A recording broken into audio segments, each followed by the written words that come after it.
Go to patreon.com/tiltedtripodmedia.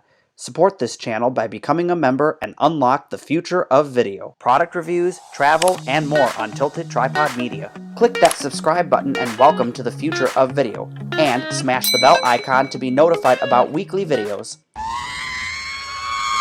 Are you tired of wasting your hard-earned money on crappy products that just don't live up to their promises? Well, what are you waiting for? Try this. Introducing Arctic Air. This is liquid drywall. Introducing the Bavarian Edge.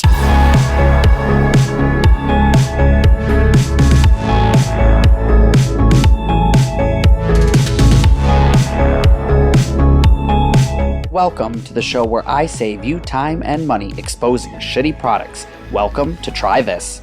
Hey everyone, welcome back to another episode of Try This. This isn't going to be a very fancy video. I just found this really cool item that I wanted to share with you guys. This is, let's see if I can get it in frame. This is I think this is like the mini Mario Kart. Yeah, the Mario Kart mini anti-gravity racer. And it is the 1/4 scale, I think. Anyways, it says somewhere here on the box. It runs on the 2.4 gigahertz frequency. It's radio controlled, and it has like some special modes in it. It just looks awesome. We're going to unbox it and try it out, and I'm going to tell you what I think of it right here on Try This. All right, so here's a look at the box. It's a very nice, well-designed box. I like all the graphics that are on it, and you can see these are all the different modes that it has. It has the 360-degree spinning mode, the wheelies, and the drifting mode, which the drifting mode is the special mode. And that works by, you can test it out before you buy it. You press the button on the remote, and the wheels will flip sideways, and then it does drifts. It's really cool. I think it's really cool at any rate, but let's get this thing unboxed and see what it looks like out of the box. All right, so this is going to be kind of difficult to unbox one-handed because I'm filming.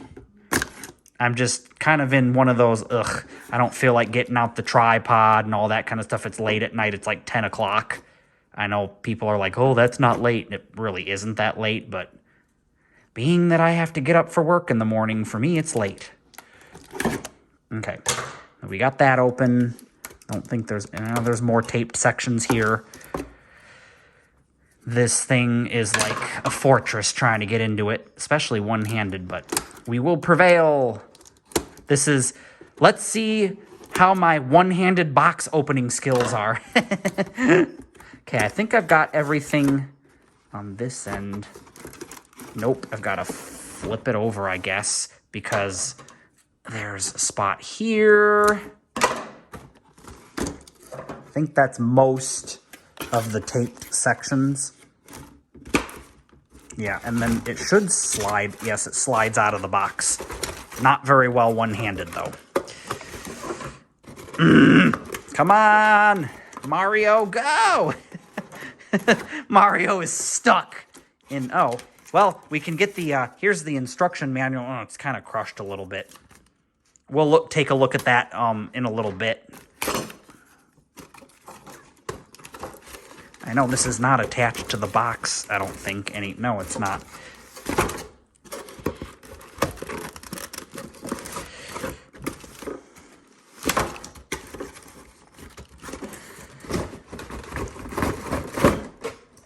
Okay, this is somewhat working. Just watches. Oh, that would help to... This part was keeping it from coming out. That would have been helpful to remove that part or flip it out of the way. Stupid me. Anyways, all right, here we have a look at nice box. Probably going to keep it just for resale purposes if one day it becomes a valuable collector's item or whatever. But you can see this is my hand, you know, a man's hand, and this is how big the car is. It's a reasonable size, nice controller and everything. I like the way that it looks, but in order to take the controller out, you have to remove this tape, and then you have these little tabs that you spin, if I can get it to work, and you spin it Maybe you spin it. I'm doing it the right way. The arrow says to do it this direction, and then that should allow the controller to come off. Well, I got one of them off. But this is being a little stupid and not wanting to pop off. Okay, I think I got... Yes, okay, I got that one off. Got that one off. We will save those for later. And you're probably like, what is this wire coming out of where the controller is mounted? I thought this thing was radio controlled.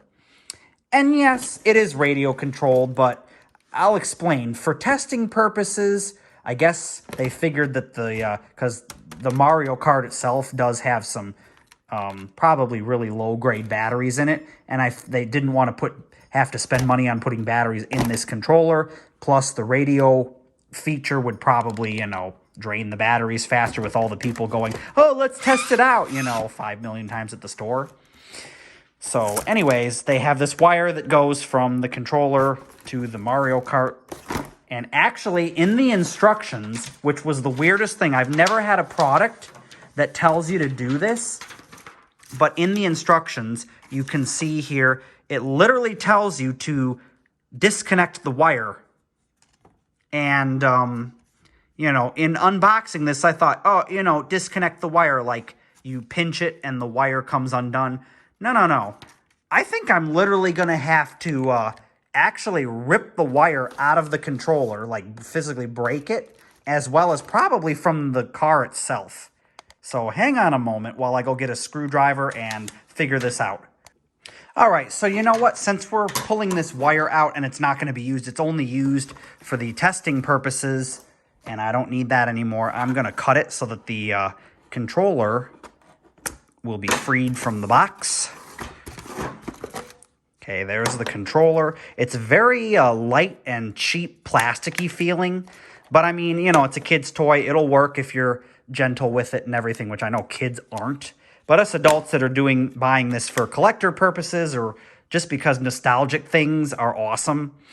And of course, it doesn't have batteries in it, which that'll add some more weight. But yeah, let's see about getting this wire out.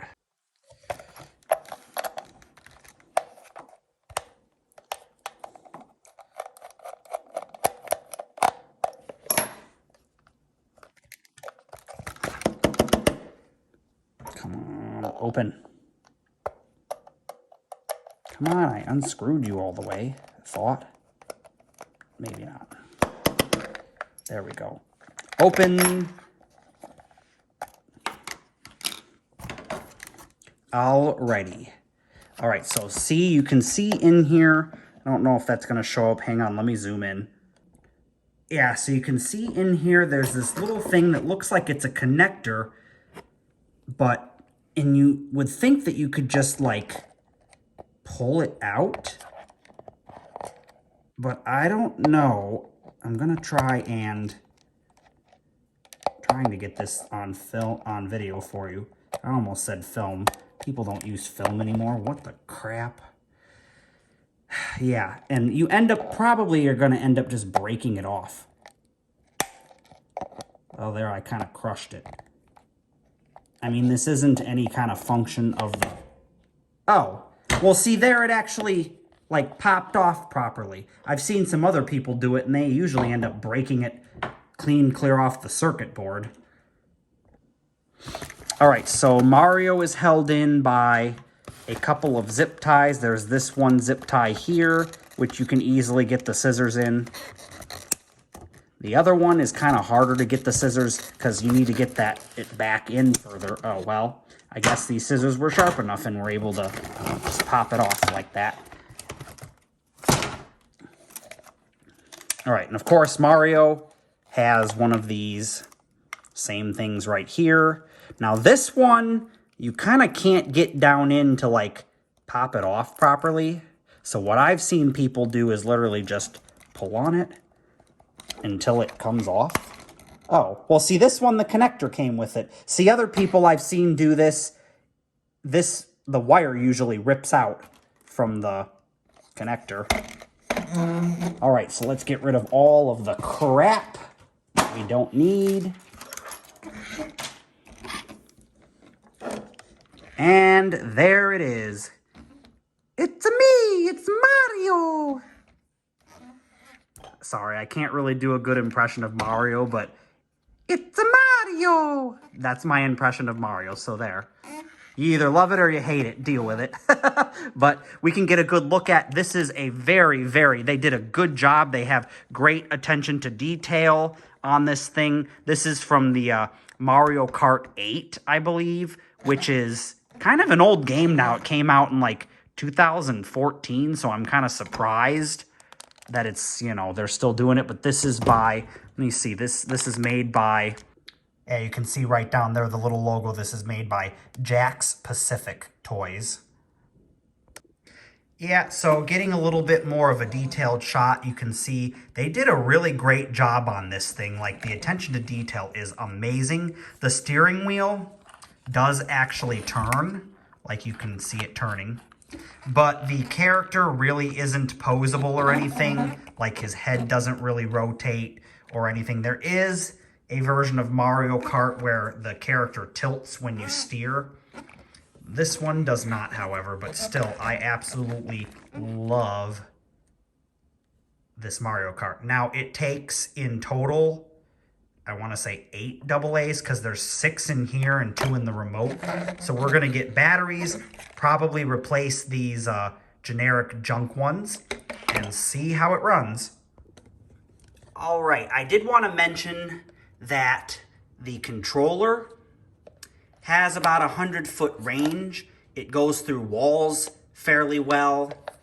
I have not taken this outside to test it because I don't want to take the chance of the rough concrete like scraping it up or anything, because it doesn't have a ton, I don't know if you can see that, it doesn't have a ton of clearance underneath of it, but I'm going to give you a few really detailed shots of this driving around.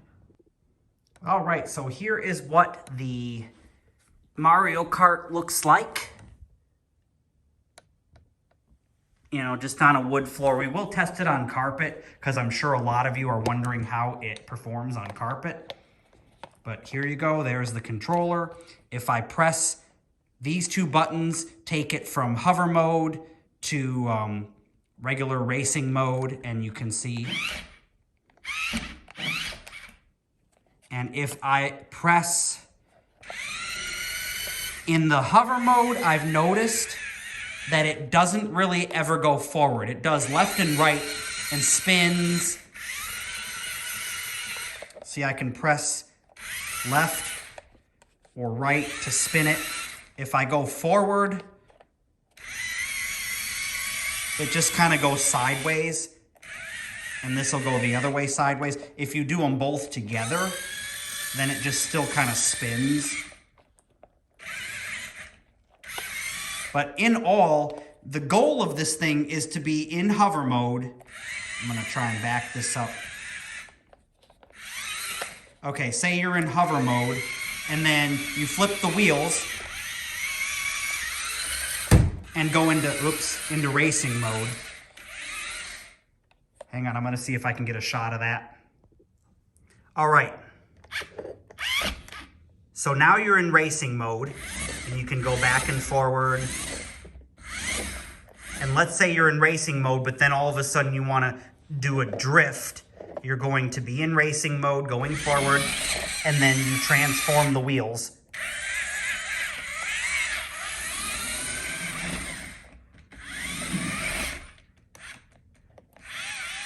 I know this is really difficult to do one-handed, but, you know, you get the point.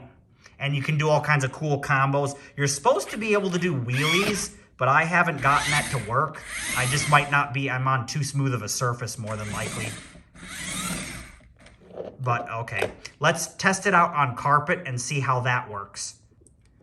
All right, so here we are on carpet, and you can see that the regular racing mode, it works. You know, you can spin and do all that. I probably need to charge these batteries. They're getting kind of weak. I just left the original batteries in, so I need to probably put new ones in that are stronger, but it does work on the carpet in race mode. However, from everything that I've seen on this, the hover mode will not work on the carpet even with fresh batteries. There's too much drag. And even the transforming sometimes doesn't work depending on how thick of carpet you have. But overall, this is a very fun item and a fun collector's thing.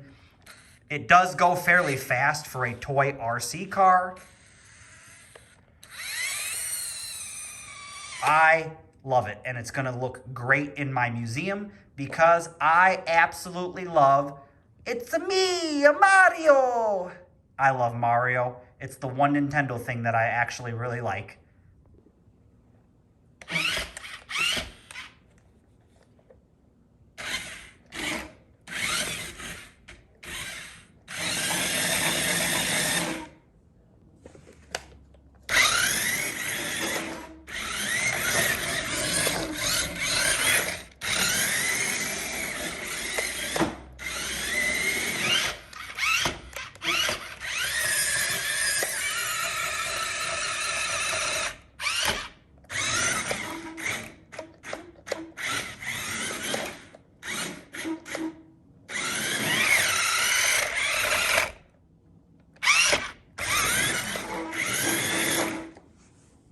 So yeah, this has been a first look and unboxing of the Mario Kart Mini Drifter Racer RC car.